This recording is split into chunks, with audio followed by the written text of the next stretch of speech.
sejahtera. Sekarang kita mulakan pula perbincangan peringkat bahagian kedua untuk cara-cara merawat AML, ya. Dan kali ini kita hanya bertumpu kepada kaedah pengawalan. Jadi sekiranya rawatan telah diberi pada pesakit, setelah diagnosis dibuat, jadi kita perlu berbincang dengan pesakit tentang apakah hala tuju rawatan kita selepas itu. Jadi seperti yang saya terangkan dalam video sebelum ini, kita ada pilihan sama ada untuk menyembuhkan pesakit tersebut ataupun kita hanya mengawalnya sahaja. Jadi ada dua senario di mana hanya pengawalan mungkin sesuatu yang kita bincangkan dengan pesakit kita. Pertama, sekiranya berlaku relapse setelah pesakit melalui rawatan induction ataupun induction ini tidak berkesan, pesakit masih lagi berada dalam active disease, jadi kita tidak mungkin dapat terus merawat pesakit ini tanpa mendapat risiko-risiko yang lebih tinggi. Jadi akan sampai satu peringkat di mana kita berbincang dengan mereka pun mungkin berasa yang rawatan tidak begitu berkesan, mungkin sudah tiba masanya untuk berbincang tentang mengawal penyakitnya sahaja. Jadi itu senario pertama.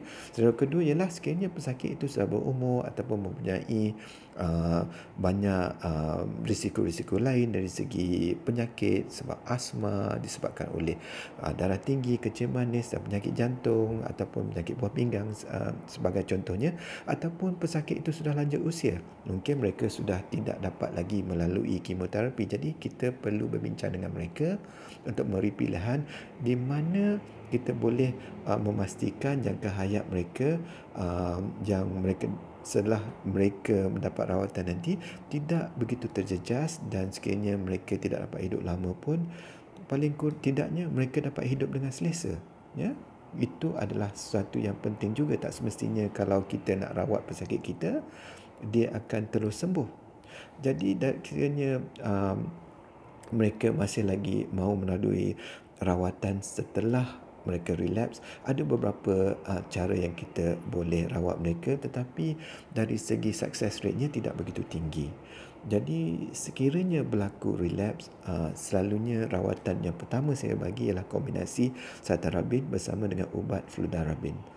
Kita akan berinya sama ada dua ini sahaja ataupun kita letakkan juga ubat ketiga yang kita panggil adarubisin, dan sementara itu kita juga memberi sejenis hormon untuk meninggikan sel darah putih mereka supaya sel darah putih mereka dapat dibunuh dengan cepat.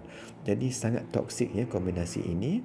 Dan sekiranya kita berjaya mengawal penyakit mereka, kita mesti terus kepada pembedahan susun tulang pada peringkat awal, kerana ini sahaja cara untuk mengawal penyakit kita dari segi jangka panjang. Malangnya tak semua pesakit kita berpeluang untuk dapat rawatan tersebut. Sekarang ini juga terdapat ura-ura di mana ada satu cara lain untuk merawat pesakit-pesakit kita yang relapse, dan cara ini telah dicuba di hospital saya, tetapi dari segi success rate-nya tidak begitu tinggi. Tapi ia memberi peluang kepada pesakit yang sebelum ini tidak mempunyai peluang-peluang lain langsung. Jadi, apa akan berlaku kepada pesakit kita sekiranya kita tidak merawat mereka langsung? Secara puratanya, mereka boleh hidup dalam jangka masa 3 hingga 7 bulan. Tetapi kita tidak tahu semasa diagnosis itu dibuat, berapa lama sudah mereka mempunyai penyakit leukemia tersebut. Jadi sekiranya mereka sudah mempunyai penyakit itu selama 2 bulan, maka jangka hayat selepas diagnosisnya mungkin hanya 1 hingga 4 bulan saja. Ya, jadi kita tidak dapat beri gambaran sebenar kepada pesakit kita kerana kita tidak tahu hujung pangkal di mana mereka mula mendapat penyakit tersebut. Jadi sekiranya kita tahu yang rawatannya mempunyai risiko yang sangat tinggi, kita akan berbincang untuk memberi pilihan-pilihan lain kepada pesakit kita, kerana kita tidak mahu sekiranya kita bagi rawatan yang kuat yang dapat memanjangkan hayat mereka, contohnya selama 2 bulan. Apa gunanya kalau 2 bulan yang mereka dapat itu mereka hanya tinggal di hospital saja, kerana mereka perlu melalui rawatan setiap hari, memerlukan transfusion setiap 2-3 hari sekali. Jadi kualitinya tidak ada.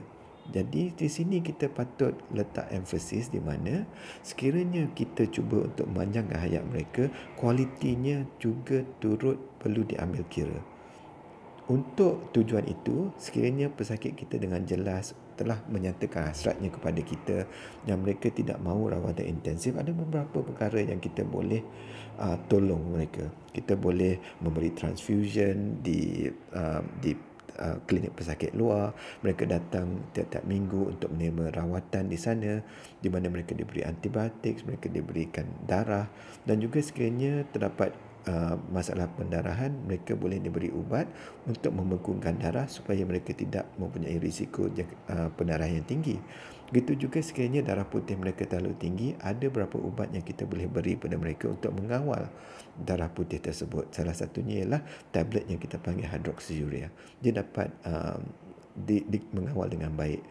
Sekarang akhir-akhir ini kita daripada kajian yang kita baca, ada beberapa kombinasi baru secara tablet dan juga secara intravenous yang boleh diberi di bahagian pesakit luar, di mana mereka dapat mengawal leukemia ini dengan baik tanpa menggunakan kemoterapi. Salah satu kombinasi yang sekarang ini agak popular ialah penggunaan ubat tablet yang kita panggil venetoclax bersama dengan suntikan hypomethylating agent. Selalunya kita pakai sama ada azacitidine ataupun decitabine. Sekiranya decitabine dipakai, kita bagi rawatan selama 5 hari berturut-turut di daycare kita. Rawatannya itu secara intravenous selama 1 jam saja. Jadi mereka datang Isnin hingga Jumaat. Jadi mereka duduk di daycare selama sejam 2, di mana kita letakkan line, dan line itu akan tinggal bersama mereka selama seminggu. Mereka tidur di rumah selepas itu, dan kita juga mulakan ubat venetoclax untuk mereka ambil setiap hari. Rawatan ini kita bagi selalunya setiap 4 hingga 6 minggu, dan sekiranya berjaya, mereka dapat hidup lebih lama daripada sekiranya kita tidak buat apa-apa langsung. Sebagai contoh, salah satu pesakit saya di mana setelah berjaya melalui rawatan ini, dia tidak menerima apa-apa transfusion selama setahun. Dan semasa setahun ini, ya, pesakit ini pun umurnya sudah hampir 75 tahun.